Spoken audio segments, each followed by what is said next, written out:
Hello, party people, and welcome to Office Hours, the stream where I go through your top voted questions from PollGab. You can hit the link in the video description below in order to submit questions. Then I go over to my web browser over here and I pick the top voted question and we talk through it. Top voted question right now is from Andrea Hardesty, who asks, do you have any recommendations for reproducing parameter sniffing issues? Yes.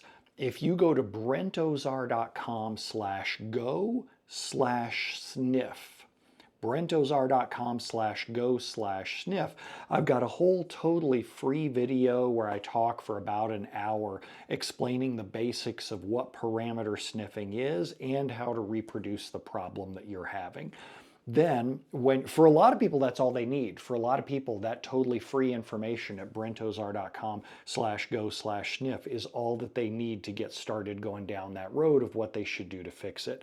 Then, if you want more information, click training at the top of brentozar.com.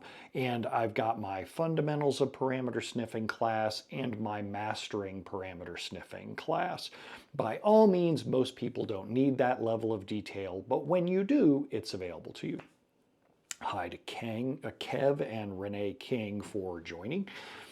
Next up, we have Eduardo, who asks, is Power BI a recommended skill for SQL Server DBAs? Well, so what I am is a database administrator, and generally database administrators mean that we keep the database running. We don't do as much writing new queries, designing new reports, things like that. Power BI is more of a skill like, say, Excel or C# development, that the times when you would learn Power BI is if you want to design reports, if you want to help executives get what they need out of a database. That's not what I do. If you want to learn more about Power BI, go to YouTube and search for Guy in a Cube. Guy in a Cube is a couple of people from Microsoft, and they're both absolutely brilliant. Adam and Patrick, they do great videos explaining how Power BI works. I don't think you need to know how Power BI works as a database administrator any more than you would need to learn, say, C# or Java. It's just another application that connects into the SQL Server to pull data in or out. So howdy, got a bunch of people coming in from TikTok. We've got Mike, Bashir, Kirk, Kim. Welcome, folks. We do open Q&A on Microsoft SQL Server, Microsoft Azure SQL DB, and other database technologies from Microsoft. So next up from the question queue is from someone called ProbablyOverthinkingThis, who says, my friend and I agree that the overhead of linked server queries are not ideal. What do you recommend if we have multiple databases hosted on different servers and we need to cross-query that data? First off, you need to think about how often it is that you actually need to do it. If it's something that you're just doing every now and then for reports, the best place to start is log shipping. Copy the databases to a central reporting server. Some companies will call this a data warehouse when they're first getting started. And then you can join the data together directly without having to go across servers. This is a great use for reporting servers. People do this all the time. Now, if you want real-time, up-to-date data, and it absolutely has to be real-time, then that's when you really want to start thinking about putting those databases on the same server. It's going to cut your licensing costs. It's going to cut your hosting costs in terms of hardware.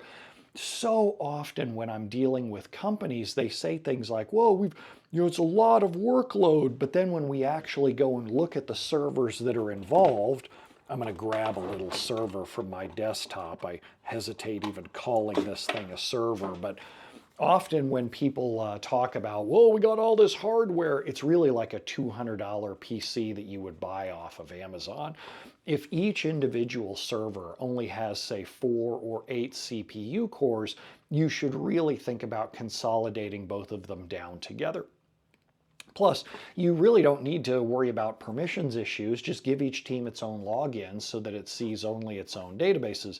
And they shouldn't be sysadmins across the entire server anyway. So that's really the place that I would get started, is start, if the data doesn't need to be real time, log shipping. If the data does need to be real time, start thinking about consolidating those down onto just one server. Next up, RoJo asks, we have a 1 terabyte database and we're using availability groups. The log file is large at 350 gigabytes and it perplexes us. Not that I need to shrink it, but it does not show it would free anything if I did. Why does SQL Server keep this so large?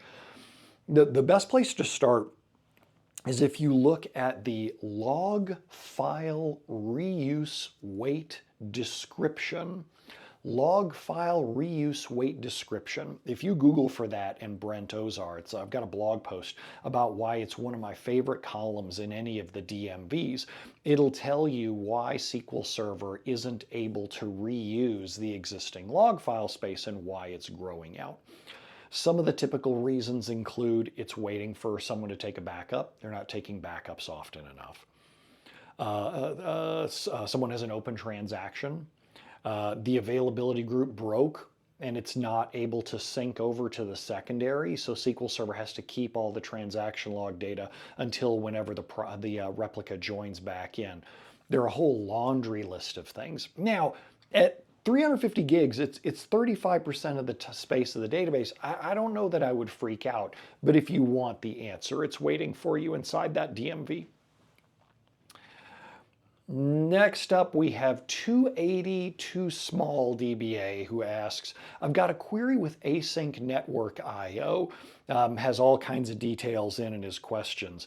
And then he says, why is async network IO a big weight? Generally speaking, SQL Server has assembled all of your data's results, like everything you wanted from the database server, and it's sent a row down to the application server, and it's waiting to hear back from the application, I'm ready to take the next row.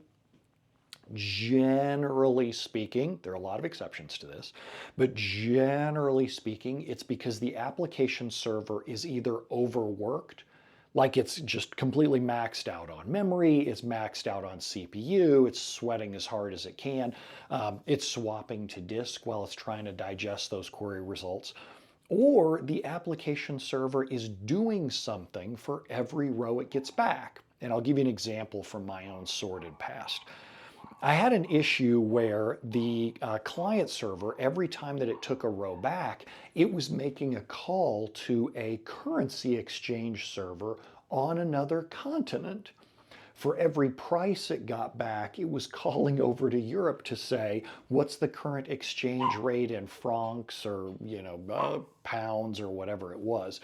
So the answer for that was to tell the developers, go suck all the data down locally first, then go loop through your result set, and for every row you need to get an exchange from, or get an exchange rate from, go answer that. Let's see, next up from the PollGab question queue, David Hicks asks, and those of you who are in TikTok, feel free to ask any questions that you like via the live Q&A feature, live comments in there as well. So Good Citizen asks, we'll hit this one first just because it came in on TikTok first. Good Citizen asks, should building a lakehouse on SQL Server, should I map the business user's credentials all the way down to the tables? It depends on whether or not you need to, I just got a text that a friend of mine is at the front door, which means I need to unlock. Streaming, unlocking now, unlocking. Let's see here, let's unlock my front door remotely via phone. Front door, let's see, unlock. There it goes, hopefully that did it. So the question back to Good Citizens, bless his heart, says, when I build a lakehouse on SQL Server, should I map the business user's credentials all the way down to the tables? So it all comes down to whether or not you're going to use row-level security. If you're going to use row-level security built into SQL Server, then SQL Server has to know who's querying the data. If you're not going to use row level security, then you probably don't want to map the business user's credentials into the database, because it means that you can't use connection pooling. If the database users are going to log in each with their own individual credentials, then you're not going to be able to reuse connections, since the connection's got to reset every time that we change users. Now, with something like a data mart, I don't usually worry too much about connection pooling, because usually you don't have hundreds or thousands of people querying the database at the same time. So you're probably going to be okay if you want to use row level security. Let me make sure Brian actually got in. There we go. So next up, David Hicks asked over in PolGab, when I'm looking at possible indexes to drop in order to reduce blocking, is there a particular ratio of inserts and updates that you look for?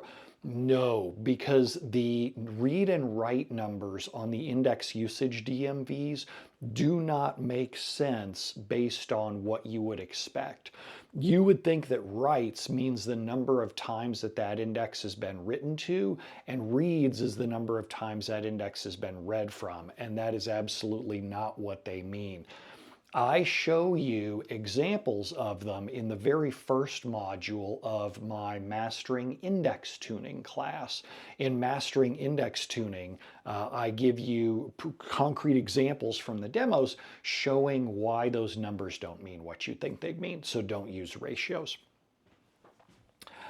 Let's see, next up, Jökull over on PolGab asks, is there a good way to include the IP address when SQL Server sends out emails? No, stop!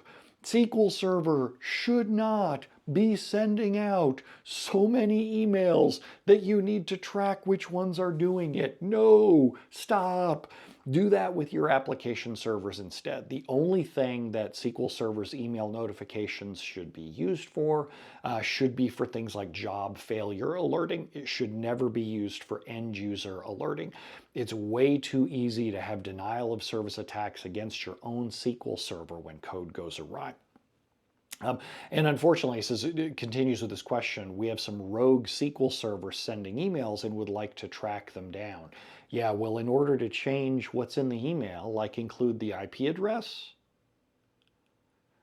you have to track them down, right? So we can't figure out where they're coming from without actually seeing that. The solution to your problem, what you want to do is look at the email headers. If you're using something like Outlook, email headers are hidden by default, but you should Google for how to show email headers inside your emails. And there will be tools that you can use to see the full headers. The IP address will be shown in there. Next up, Vishnu asks an interesting question. Vishnu asks, will Stack Overflow experience a net benefit or loss from the AI revolution? I just recently wrote a blog post about this. I have a lot of thoughts about this, actually. So the problem with Stack Overflow with AI is that developers are starting to ask questions inside their own tools, like inside of Visual Studio Code, the ChatGPT app I use on my own desktop all the time. And if you ask questions directly in there, then you never see Stack Overflow. So if you get a question that for some reason ChatGPT or Claude or Gemini can't answer, when you hit a question that they can't answer, you're going to end up going to a web browser and trying to find a place to dig deeper. You would have probably little to no reason to go to Stack Overflow. There's a whole generation of users coming up now that believe, users and developers, who believe that the place to ask questions is ChatGPT. And they just don't give any credibility to stuff like Stack Overflow. So I think long term, it's going to result in a drop of activity over at Stack Overflow. We've already seen it result in a huge drop in activity based on people getting their answers inside these GPT-related LLM tools. But I think it's going to result in an even bigger problem when people no longer ask questions there as well. Evan over in TikTok says, key items to set up alerting for Postgres RDS logs. I'm already alerting for vacuum, but I'd love to alert on other things. So here's my philosophy on what to monitor and like how to monitor it. If you try to set up your own list, if you try to go, I'm going to look for this, this, this, and this, then every single time that you get hit by an outage, you're going to be like, oh, that wasn't in my list. That wasn't in the list of things that I was alerting for. I better go add this too, like whatever, memory exhaustion due to connections or whatever. So as a result, management is constantly going to see you being behind. Management is constantly going to say, well, Evan never knew what to capture. We got another outage and Evan didn't know what to learn. I don't want you to look stupid. And I don't want to look stupid either if I was building my own monitoring thing. So by far and away, buy a monitoring app. I don't get paid by companies to say, buy their monitoring apps. I don't endorse any specific monitoring app. Go pick any one that you want. Go get the cheapest one. And it's still going to be miles ahead of you trying to learn what metrics to monitor. I'll tell you a true story from my own sordid past. I had a job interview once, long time ago, before I became famous as a database administrator. I had a job interview, and the DBA there asked me, he said, so what would you monitor on a database server? And I said, well, I wouldn't monitor anything. I'd go buy a third-party app to monitor it. And the guy immediately got defensive, and he goes, well, why would you buy one? And I'm like, well, because there's a bunch of monitoring tools out there. They're all great. They're like, $500 to $1,000 a server. You just go buy those and they're updated all the time and they work fantastically. And they even have a GUI where they can go back to a certain time and place and all this. And he said, why wouldn't you use an open source one? I said, to be honest, they're not great. Like, I don't know of a good open source monitoring app really start to finish for SQL Server, for example.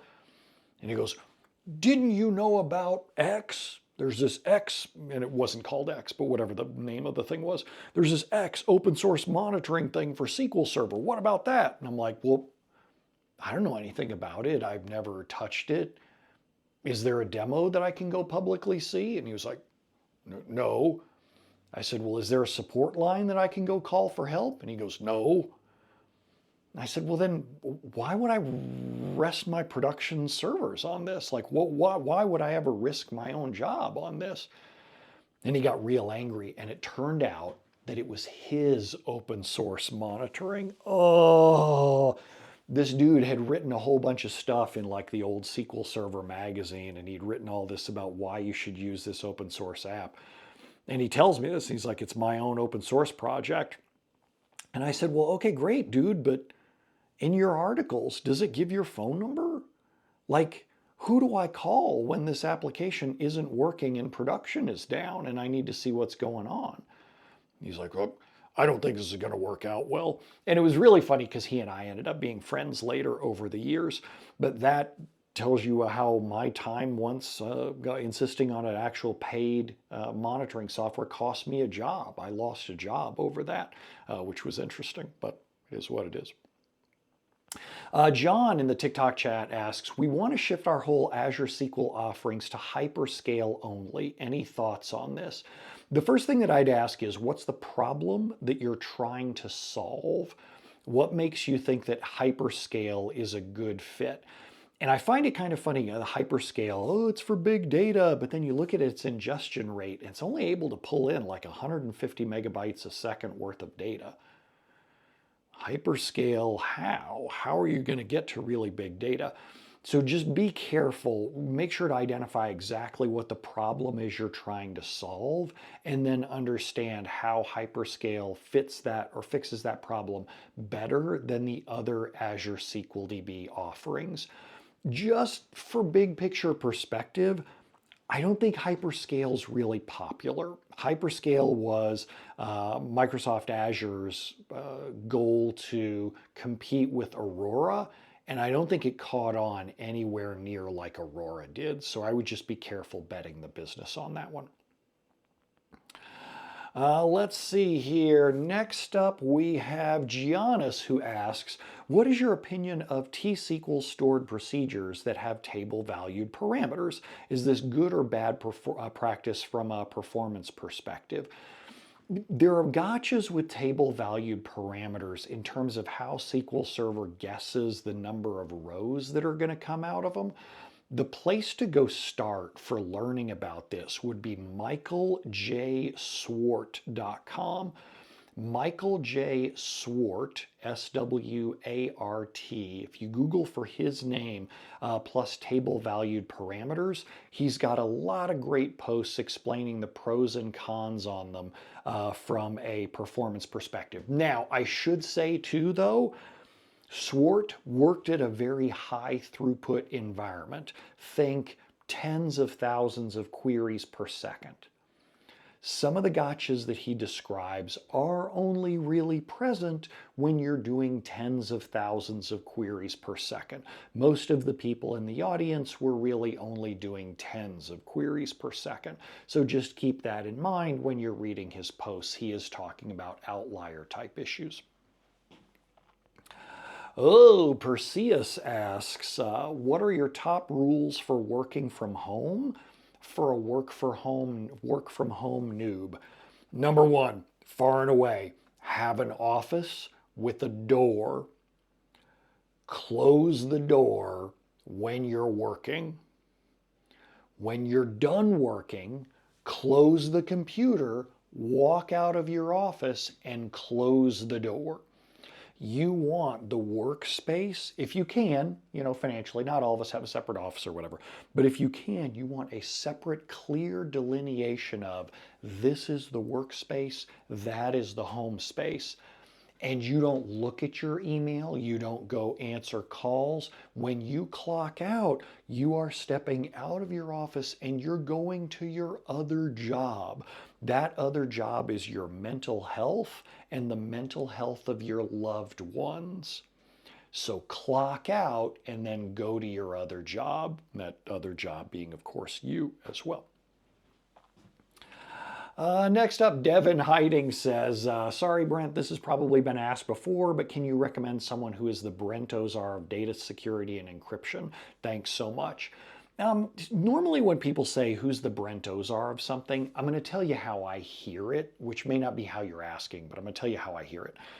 I hear it as, tell me someone who writes blog posts regularly and streams regularly and has a lot of content, whether it's out in scripts, open source type stuff, online ebooks, YouTube videos, whatever, all about that same topic.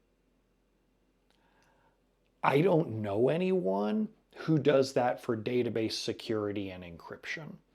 I'm sure there is. I just don't know who it is. So when folks over in the recorded comments answer this, make sure that you're talking about someone who publishes blog posts on that content regularly, who streams about it regularly, has recorded content available, scripts, whatever. And I don't make sure that answers that question, because otherwise they'll be like, there was this person that wrote a blog post once 5 years ago. There's a YouTube video with 3 hits and it's the audio's so bad. I'm like, you don't want to refer people to that because that's not really the Brent Ozar of something. Next up, Srinivas says, in an Azure SQL VM multi-tenant database, is there a good way to understand which tenant is utilizing the most disk I/O for billing and performance purposes? Well, really, you can step back. It doesn't have to be Azure SQL VMs. Really, you want to step back and ask overall. It could be any SQL server, right? It doesn't have to be a VM. It could be a bare metal physical server. This question has existed for like the past 25 years. So when you're searching for this, part of why you're not finding good answers is that you're focused on this narrow niche technology that's just really too new. So if you search for how to do chargebacks for queries in SQL Server, you'll find a few examples. The most common one is resource governor. You can put different logins into different resource pools, and then you can track how much work their queries do. For example, that's the place that I would start.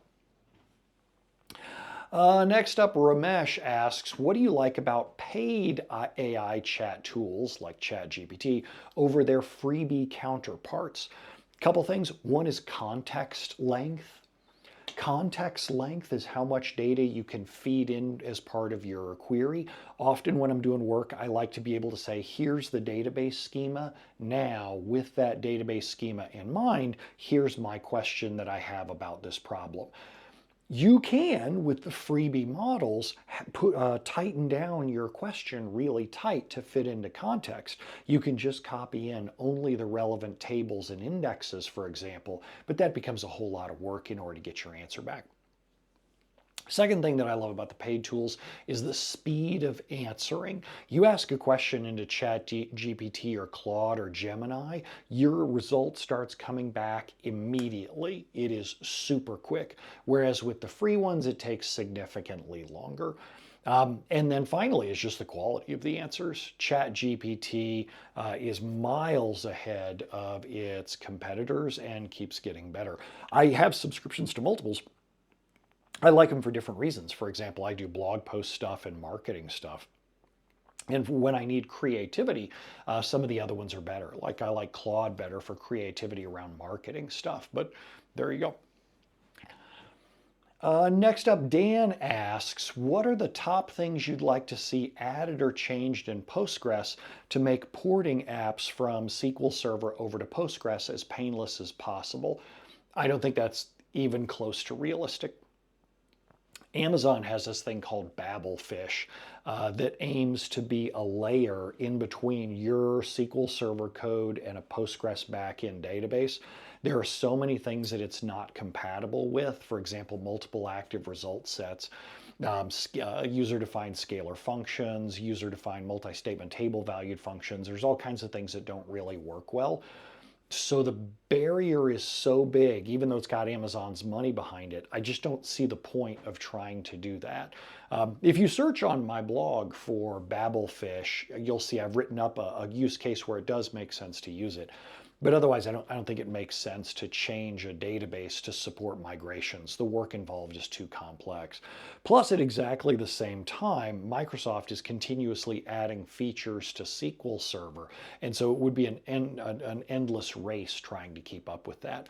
What I'd recommend instead is when you're thinking about doing a rewrite of an existing application, what you do is think about what parts you can peel out and do over in Postgres separately, so that there's no reason that your application can't have multiple backends. So I'd focus on that instead. And then there's one more question over in the PollGab queue. Venkat says, are Microsoft certifications more important to contractors or corporate DBAs? I think personally, this is my own personal feeling, I think the only time that certifications, there are two times that certifications are useful. One is when you're trying to get past a filter.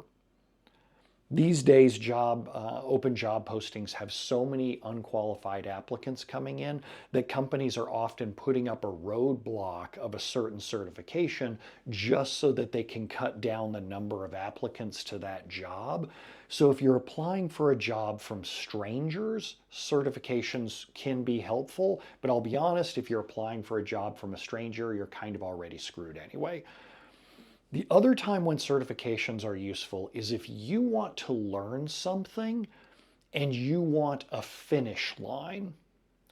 Certifications prove that you learned a certain amount about something. It may not be a good thing, it may not be appropriate for your career, but at least it gives you a finish line. And I know some people who just love to learn and they pat themselves on the back for learning new technologies by continuously passing new certifications, often on apps that they've never actually used in production, but they think that they're achieving something so awesome.